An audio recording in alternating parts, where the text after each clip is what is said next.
Okay, so let's start. So we're looking at basically a demand and supply of the currency. Remember, we did this whole list of demand supply in the last sort of class. Now I'm going to look at basically some of the cases. Let's say UK is hosting Olympics. If UK is hosting Olympics, guys, what will happen in that case? If UK is hosting Olympic, basically, one could say that if you look at the demand and supply of currency, UK, when UK is hosting Olympics, let's say, or UK hosted Olympics in 2012, that basically means that a lot more foreigners will visit UK, right? Will visit UK. And that basically means if there are foreigners who are visiting UK, demand for pounds will go up. So demand for pounds will uh, result in, when the demand goes up, the exchange rate to go up. So demand for pounds go up, and therefore exchange rate will go up. So where one of the ways the demand can go up is when a lot of tourism is happening in the country. So when UK is hosting an Olympic, if somebody asks you what will be the exchange rate effect, one would argue this: the demand for the currency will go up. Does that make sense, guys? Is there any question about this one? So this is case number one. I'm just looking at various cases of demand and supply, because sometimes this comes in our MCQs. So when the demand is going up for the currency, the exchange rate will appreciate. Are we good to move on? Is there any question?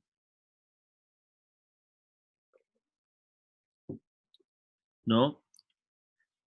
Okay. The next thing we want to look at, basically, when it comes to, for example, sort of exchange rate, what if somebody says there is a reduction in the value of imported goods in the UK? If there's a reduction in the value of imported goods in the UK, basically the value of imports is going down, which means M is going down.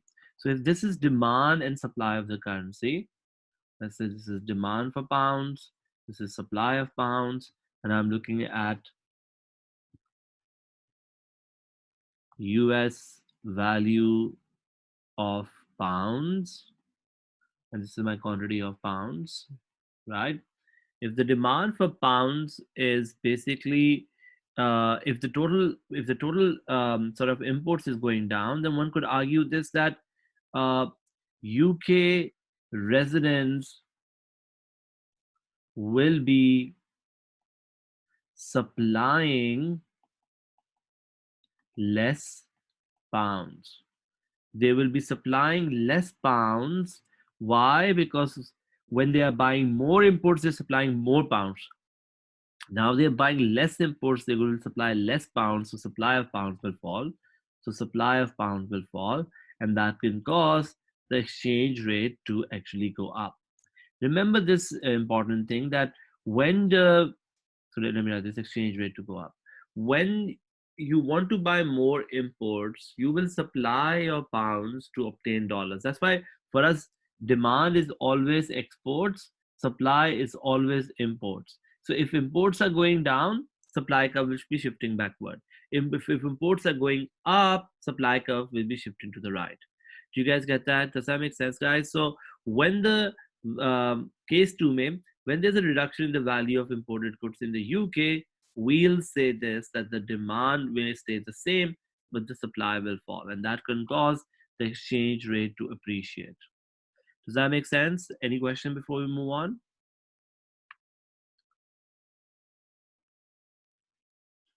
Are we going to move on?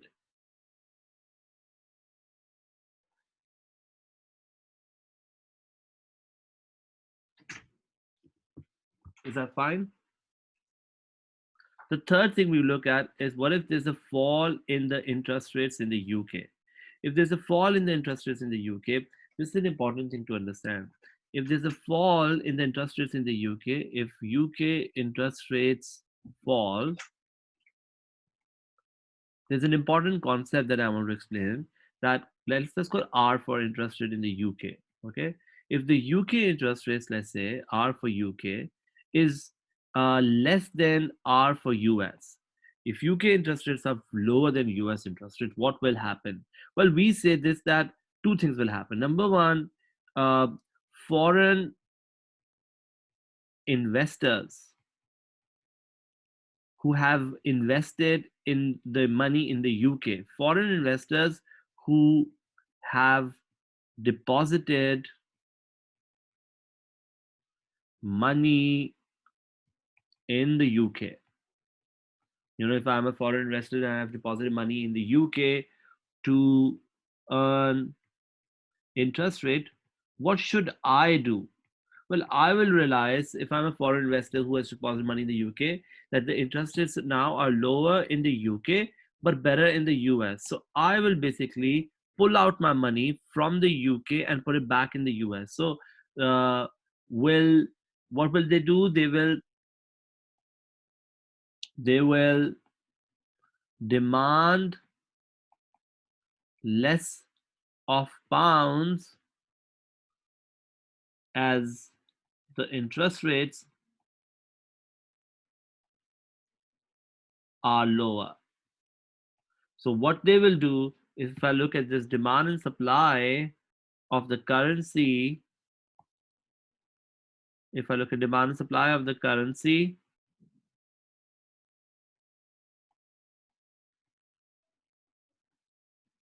demand will fall in this case.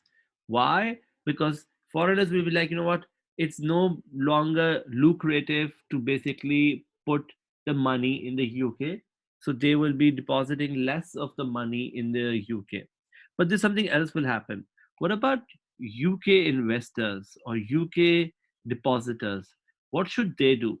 UK investors will also deposit their money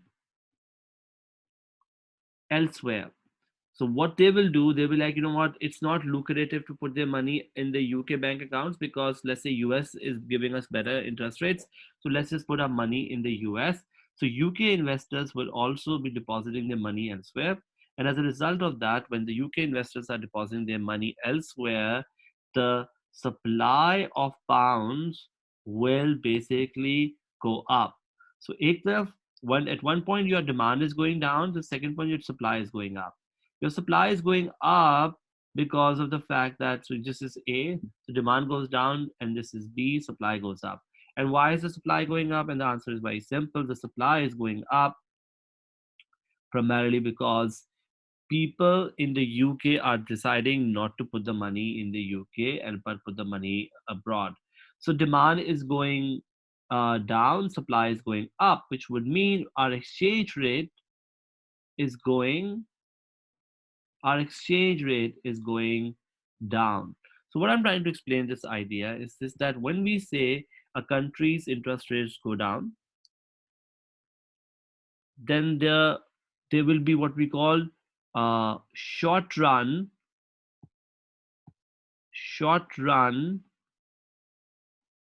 monetary, which is money outflow.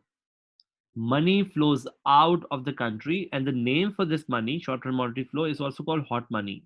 Hot money is basically the money that comes to your country when your interest rates are good, and when your interest rates are bad or low, hot money flows out. So hot money flows out. In short, I should write hot money flows out. And when hot money flows out, we should remember this: demand will fall, supply will rise, and therefore exchange rate will fall in the country. So the idea goes this that if the interest rates in your country are basically lower than let's say another country, two things will happen. Number one, foreigners will not want to put the money in your account, so their demand for your currency will fall because of that.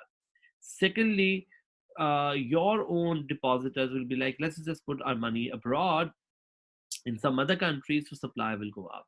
So demand is going down, supply is going up, ultimately causing exchange rate to go down. So this is basically the fall of interest rates in the UK's effect on the exchange rate. That both the demand will fall and supply will rise, causing the exchange rate to go down. Do we get that? Is there any question about this? Are we good?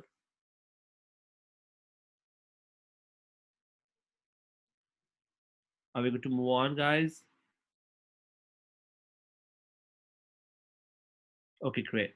The third factor, the fourth factor that I want to talk about, which is an important one as well, which is going to have an impact of both demand and supply, is inflation. If there's higher inflation in UK than abroad, so inflation, let's call it INF. If inflation in UK is greater than, let's say, inflation in the US, can I say this? When inflation is going up, the prices are going up, and if prices are going up, price of exports will go up and price of imports will go down. Imports will be relatively relatively cheaper. But exports are becoming expensive because, of course, inflation in your country is higher. If inflation in your country is higher and your exports are becoming expensive, one could argue this, that when exports are becoming expensive, people, the foreigners will demand less of your goods. So foreigners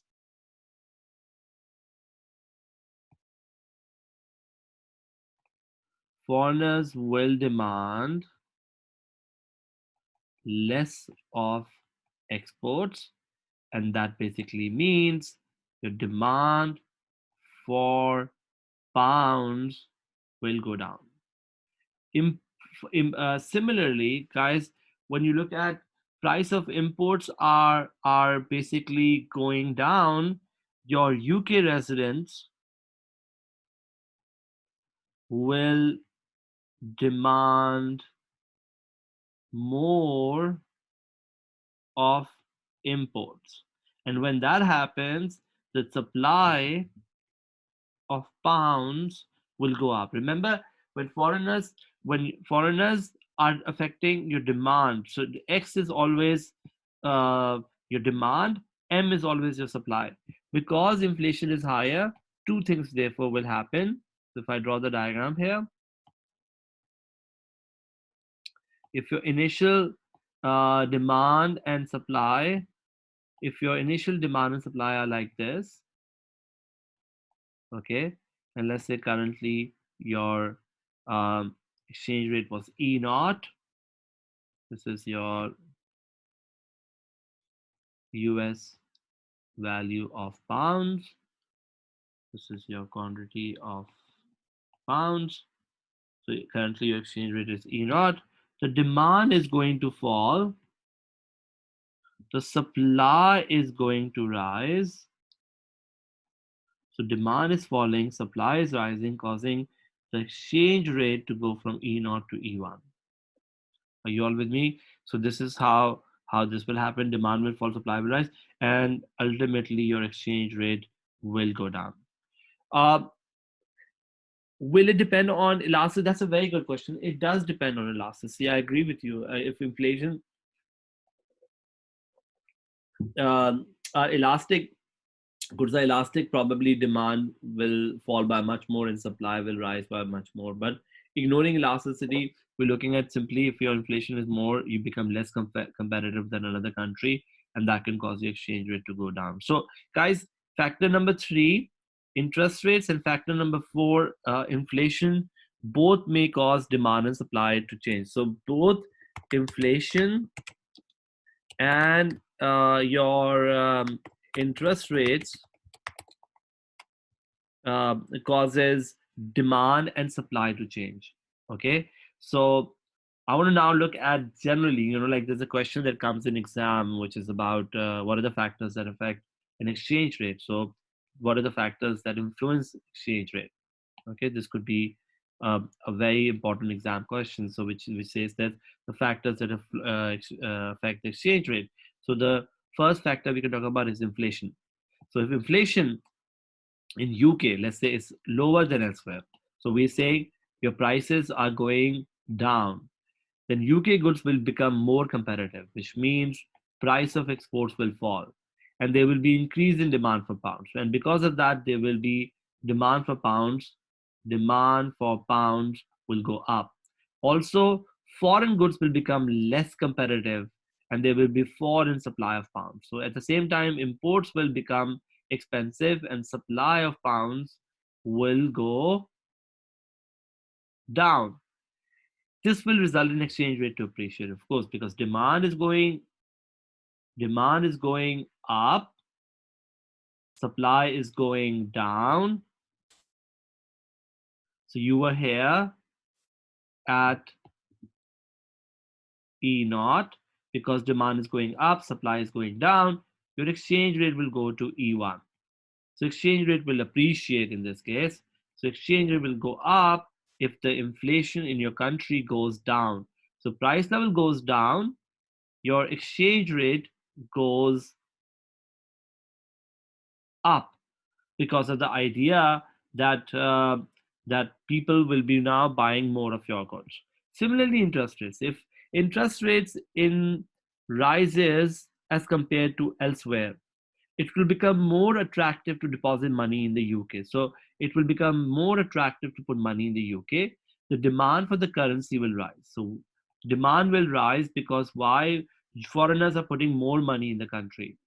Uh, and the supply of pound currency will fall as both foreigners and domestic investors will deposit money in the UK.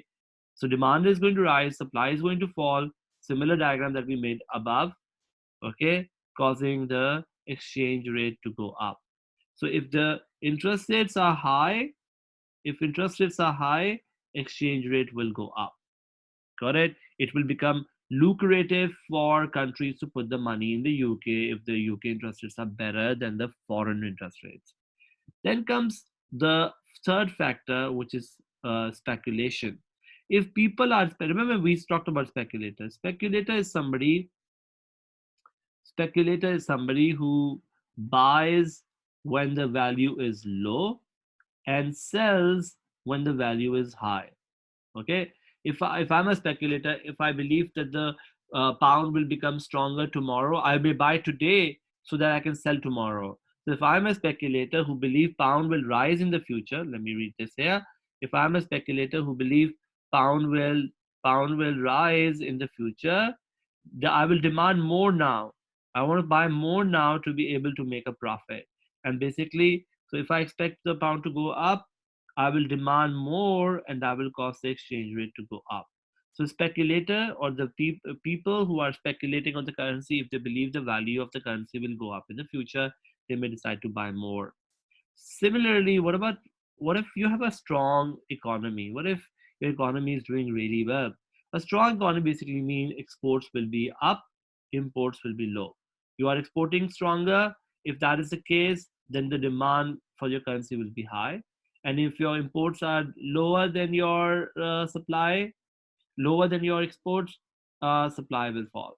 So the idea goes this: a strong economy has a strong exports, and not so strong will be the demand for imports, and that basically means our exchange rate will be stronger.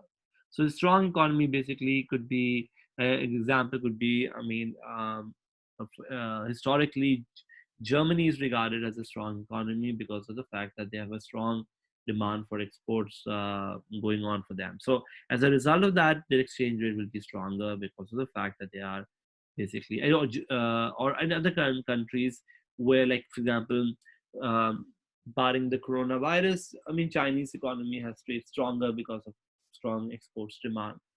Okay, let's look at a current account deficit. Like Pakistan is running a current account deficit. When a country is running a current account deficit, their exports are basically going down, and at the same time their imports are going up. They're right, basically x minus m is basically less than zero. What is the effect of exports going down? When the exports go down, the demand should fall. Imports going up, supply should rise. And both of these factors, demand going down, supply going down, will cause exchange rate to fall. So a country that is running a current account deficit is likely to have a weak exchange rate or likely to see the exchange rate to go down. So this is asking us, in the strong economy, balance of payment will be in surplus. Very likely to be in a surplus because you have a strong exports, basically causing that strong economy, the economy to be stronger. Yes, we should assume balance of payment to be in a surplus because more of exports is happening. Not necessarily true always, but more healthy indicator will be that your country is running into current account surplus. So these are the factors that I wanted to talk about. You can talk about in your answer a country that is, what are the factors that influence exchange rate? Number one is inflation. Number two is interest rate. Then could be speculation, strong economy, and current account balance or current account deficit. Okay. Any questions? If there are no questions, then I am done for today. I will be doing the rest of the topic now on Monday. Okay. And I will be sharing our revision plan with you guys as well. Any questions, guys? Okay. In that case, we are done.